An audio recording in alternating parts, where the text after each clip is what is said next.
नमस्कार, आप देख रहे हैं राजीव टाइम्स। में हूं आपके साथ आराधना नामदेव। रुक करते हैं बुलेटिन की ओर। सिंहस्थ 2028 को भव्य और सुव्यवस्थित बनाने के लिए मुख्यमंत्री डॉक्टर मोहन यादव ने उज्जैन में प्रवास के दौरान अधिकारियों के साथ समीक्षा बैठक की। इस दौरान उन्होंने अधूरे कार्यों की प्रगति जानी और स्पष्ट निर्देश दिए कि तय समय सीमा में सभी विकास और निर्माण कार्य पूर्ण हो। मुख्यमंत्री ने कहा कि सिंहस्थ केवल धार्मिक आयोजन नहीं बल्कि मध्य प्रदेश की प्रतिष्ठा से जुड़ा अंतर्राष्ट्रीय आयोजन है। मुख्यमंत्री डॉक्टर मोहन यादव ने उज्जैन प्रवास के दौरान सिंहस्थ 2028 की तैयारियों की समीक्षा की। प्रशासनिक अधिकारियों और विभागीय प्रमुखों की बैठक में उन्होंने साफ शब्दों में कहा कि सिंहस्थ की योजना का हर चरण समयबद्ध और गुणवत्तापूर्ण हो। उन्होंने आवागमन, पेयजल, साफ सफाई, चिकित्सा सुविधाएं और सुरक्षा व्यवस्था पर विशेष जोर देते हुए विभागों से रिपोर्ट तलब की है। मुख्यमंत्री ने निर्माणाधीन स्थलों का निरीक्षण भी किया और कार्यों की प्रगति पर असंतोष जताते हुए स्पष्ट किया कि लापरवाही पर कार्रवाई होगी। बैठक में प्रमुख सचिव और कलेक्टर समेत नगर निगम व मेला प्राधिकरण के अधिकारी मौजूद रहे। मुख्यमंत्री ने कहा कि सिंहस्थ की गरिमा को ध्यान में रखते हुए पर्यावरणीय संतुलन, श्रद्धालुओं की सुविधा और तकनीकी नवाचारों को सम्मिलित करना जरूरी है। नलखेड़ा, शाजापुर जिले, आगर जिला, सभी जिलों के कामों को लेकर के समेकित रूप से ये पूरा इलाका एक तरह से भोपाल से लगा करके पूरा मालवा ये सिंहस्थ का एक पूरा कार्यक्षेत्र मानते हुए, और सिंहस्थ केवल मध्य प्रदेश का नहीं है, पूरे विश्व की शान है। ऐसे में उसकी कितनी विस्तृत प्लानिंग बनाना चाहिए। वो प्लानिंग बनाने के लिए हमने विभिन्न समय में जो प्रोजेक्ट काम चालू किया वो भी देखा है। जिन कामों को कंप्लीट करते जाना उसका हिसाब रखते हुए भी भविष्य में इस आयोजन के माध्यम से हमारा धार्मिक पर्यटन भी बढ़े, कई कारणों से इकोनॉमी की दृष्टि से भी मध्य प्रदेश समृद्ध हो, हमारे सभी विकास कार्यों से लंबे समय तक सबको लाभ मिले। इसलिए इस पर हमने काम प्रारंभ किया। मुझे इस बात का यहाँ समीक्षा करने के बाद एहसास हुआ है कि कई सारे काम हमारे बहुत दूरगामी दृष्टि से उल्लेखनीय रहेंगे, लेकिन कई कामों को और गति देने की जरूरत है। कुछ हमारे राज्य स्तर के काम है, कुछ केंद्र सरकार के स्तर के काम है। हम सबका तालमेल कराते हुए इस पर बहुत तेज गति से आगे बढ़ेंगे। आज के इस उज्जैन दौरे के दरमियान मैंने इन सारे कामों को बारीकी से समझा है। भोपाल स्तर पर मैं और व्यक्तिगत रूप से देख करके इस पर आगे बढ़ूंगा। हमारी आज की बैठक में सभी माननीय जनप्रतिनिधिगण, माननीय सांसद अनिल फिरोजिया जी, माननीय विधायक अनिल कालूहेड़ा जी, महापौर मुकेश कटवाल जी, सभापति कलावती यादव जी और हमारे सारे वरिष्ठ अधिकारी और हमारे सारे जनप्रतिनिधि, पूर्व विधायक राजेंद्र भारती जी, वरिष्ठ नेता जगदीश अग्रवाल जी, सारे लोगों के साथ हमने विचार किया है। उम्मीद करेंगे कि इन कामों के रिजल्ट अच्छा है। तो रुक करते अगली खबर की ओर, जहां भारत और पाकिस्तान सीज फायर पर धीरेन्द्र शास्त्री ने पाकिस्तान को बिगड़ैल औलाद बताते हुए कहा कि कुत्ते की पूंछ जैसा पाकिस्तान का हाल है, हमेशा टेढ़ी की टेढ़ी पाकिस्तान की सोच रहेगी। वहीं धीरेन्द्र शास्त्री ने सोफिया कुरैशी की जमकर तारीफ करते हुए कहा, हमें उन पर गर्व है। भारत और पाकिस्तान सीज फायर के लिए राजी हो गए हैं। अब इस सीज फायर पर बागेश्वर बाबा पंडित धीरेन्द्र कृष्ण शास्त्री का बड़ा बयान आया है। उन्होंने पाकिस्तान को कुत्ते की पूंछ कहा है। बाबा बागेश्वर का कहना है कि पाकिस्तान बिगड़ैल औलाद है, यह सुधर नहीं सकता। कुत्ते की पूंछ में पुंगरिया कितनी भी डालो लेकिन उसकी पूंछ हमेशा टेढ़ी ही निकलती है। यही हाल है पाकिस्तान का। हमें भरोसा है पाकिस्तान के ऊपर, यह कितने भी समझौता कर ले, यह हर समझौते के बाद सीज फायर का उल्लंघन करेगा। पंडित धीरेन्द्र कृष्ण शास्त्री का कहना है कि भारत की सेना के पास, भारत के प्रधानमंत्री के पास इससे बेहतर उपाय और समय नहीं है। भारत की भूमि पीओके लेने का सबसे बढ़िया यही समय है। केवल मिसाइल दागने से काम नहीं चलना है। पाकिस्तान अधिकृत कश्मीर को भारत में लाना चाहिए। पाकिस्तान को मुंहतोड़ जवाब देना चाहिए, क्योंकि लातों के भूत बातों से मानने वाले नहीं है। पाकिस्तान के जश्न मनाने पर धीरेन्द्र शास्त्री ने कहा, बिना युद्ध के जीत हार नहीं होती। पाकिस्तान के रोने की आदत पुरानी है। उन्होंने कहा, हर गांव में सेना के ट्रेनर सेंटर की जरूरत है, ताकि जरूरत पड़ने पर गांव के बच्चे युवक भी राष्ट्र का साथ दे सके। वहीं धीरेन्द्र शास्त्री ने सोफिया कुरैशी की जमकर तारीफ की और बोले, बुंदेलखंड की धरती नौगांव में शिक्षा दीक्षा ली, हमें उन पर गर्व है। मैं पुंगरिया कितनी भी देर तक डालो, हमेशा टेढ़ी की टेढ़ी निकलत। यही हाल पाकिस्तान का है। हमें भरोसा है पाकिस्तान के ऊपर कि ये कितने भी समझौता कर ले, चाहे कोई भी समझौता हो, ये हर समझौता के बाद सीज फायर का उल्लंघन करेगा।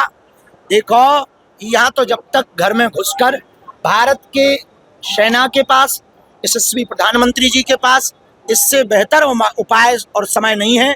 भारत की भूमि पीओके लेने का सबसे बढ़िया यही समय है। सही समय है। घर में घुस कर के केवल जो है मिसाइल दागने भर से काम नहीं चलना है। पाक अधिकृत कश्मीर को भारत के अंतर्गत लाना चाहिए और पाकिस्तान को मुंह तोड़ जवाब देना चाहिए, क्योंकि ये बिगड़ैल औलाद देखो बातों के भूत बातों से नहीं मानते। अब समझदार को इशारा काफी है, कैसे मानते। तो चलिए चलते अगली खबर की ओर। आपको बता दें, जहां मध्य प्रदेश के 5 संभागों में बारिश का अलर्ट जारी किया गया है। अरब सागर की नमी की वजह से प्रदेश में मौसमी मिजाज बदलते दिख रहे हैं। गरज चमक के साथ कई जिलों में भारी बारिश भी हुई है। फिर भी एमपी में कई मौसम प्रणालियां एक्टिव हैं। आने वाले दिनों में तेज गर्मी के आसार हैं। आपको बता दें, जहां वेस्टर्न डिस्टर्बेंस और टर्फ का असर मध्य प्रदेश में भी देखने को मिल रहा है। इस वजह से प्रदेश में तेज आंधी और बारिश का दौर है। रविवार को भोपाल, मंदसौर, शहडोल, खरगोन, अशोकनगर में तेज आंधी चली और बारिश भी हुई। अशोकनगर में ओले भी गिरे। मौसम विभाग के अनुसार ऐसा ही मौसम आज सोमवार को भी बना रहेगा। प्रदेश के 45 से ज्यादा जिलों में तेज आंधी का अलर्ट है। भोपाल, इंदौर, ग्वालियर समेत कई जिलों में बारिश भी हो सकती है, जबकि जबलपुर, उज्जैन संभाग में आंधी चलने की संभावना है। आंधी की रफ्तार 50 किलोमीटर प्रति घंटा तक रह सकती है। इस दौरान भोपाल के कोलार इलाके समेत कई जिलों में जोरदार बारिश हुई है। आंधी के कारण खरगोन में कई स्थानों पर टीन शेड उड़ गए हैं, जबकि कुछ जगह पेड़ उखड़े हैं। तो मध्य प्रदेश सरकार ने हाल ही में रातापानी को टाइगर रिजर्व घोषित किया है। यहाँ के बाघों का भोपाल का शहरी सीमा क्षेत्र ज्यादा रासा रहा है। यही वजह है कि अब रातापानी में बाघों का ऑक्सीजन जोन भोपाल होगा। रातापानी से लगी भोपाल के शहरी सीमा क्षेत्रों में 18 से 22 बाघों का स्थायी मूवमेंट होगा। अब रातापानी से भोपाल के कलियासोत, केरवा, समसगढ़ और समर्धा तक टाइगर कॉरिडोर बनाया जाएगा। रातापानी के लगभग 80% बाघों का भोपाल शहरी सीमा क्षेत्र में अक्सर मूवमेंट होता है। बताया जा रहा है कि बाघों को प्रजनन के लिए भोपाल सिटी फॉरेस्ट रास आता है। भोपाल के बाघ भ्रमण क्षेत्र बाघ प्रजनन शोध केंद्र में भी शामिल है। इस वजह से भोपाल के रातापानी, रातापानी से देवास, रातापानी से सतपुड़ा तक टाइगर कॉरिडोर बनाया जाएगा। तो रुक कर लेते हैं अगली खबर का। आपको बता दें, जहां देवी अहिल्याबाई होलकर का त्रिशताब्दी समारोह 20 मई से शुरू होकर 31 मई तक चलेगा।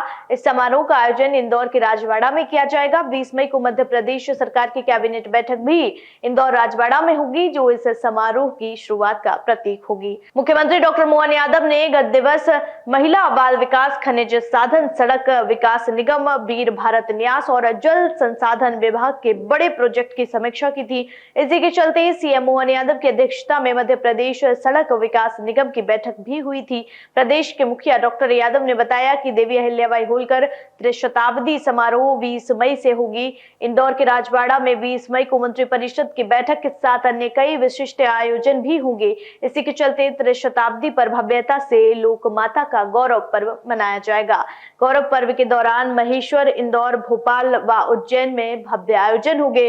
देवी अहिल्याबाई के जीवन पर आधारित प्रदर्शनी की तैयारी भी हो रही है। इसी के बीच महेश्वर साड़ी व हस्तशिल्प प्रदर्शनी भी लोगों का ध्यान खींचेगी। लोक कला, नृत्य और संगीत से सांस्कृतिक मंच सजेगा। मालवा, निमाड़ के पारंपरिक व्यंजनों के स्टॉल्स भी लगेंगे। तो रुक करते अगली खबर की ओर, जहां स्मार्ट सिटी के लिए शहर भर में कायाकल्प हो रहा है। मेट्रो प्रोजेक्ट पर भी काम तेजी से हो रहा है। शहर के कायाकल्प के लिए कई जगह बाधक बन रही है। हरियाली भी उजड़ी है। इसी को ध्यान में रखते हुए हरियाली के लिए 32 एकड़ जमीन मिली है, जिस पर भारत वन बनाने की योजना है।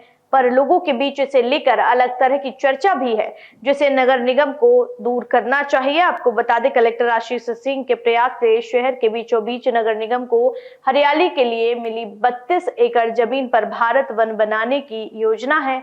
इसके तहत इस वन क्षेत्र को सघन वन बनाने के रूप में रखा जाएगा। बताया जाता है कि इसके चारों ओर वॉकिंग ट्रैक भी लाल मिट्टी से ही बनाया जाएगा। बाहरी क्षेत्रों में बाउंड्री वॉल बनाने की योजना है। इस वन क्षेत्र में जहां कहीं भी जगह उपलब्ध होगी, बड़े पेड़ लगाए जाएंगे। इसको लेकर पिछले कई दिनों में जिस तरह की बयानबाजी हो रही है, उससे लगता है कि शहर को मध्य क्षेत्र में मिलने वाली एक बड़ी सौगात हाथ से छिन सकती है। नगर निगम को भी चाहिए कि लोगों के शंकाओं को दूर करने के लिए अपनी योजना को उचित फोरम पर सार्वजनिक करें। इस बुलेटिन में फिलहाल इतना ही। देश दुनिया की तमाम खबरें देखने के लिए देखते रहिए राजीव टाइम्स। मुझे दीजिए इजाजत, फिर मिलेंगे नई खबर के साथ। नमस्कार।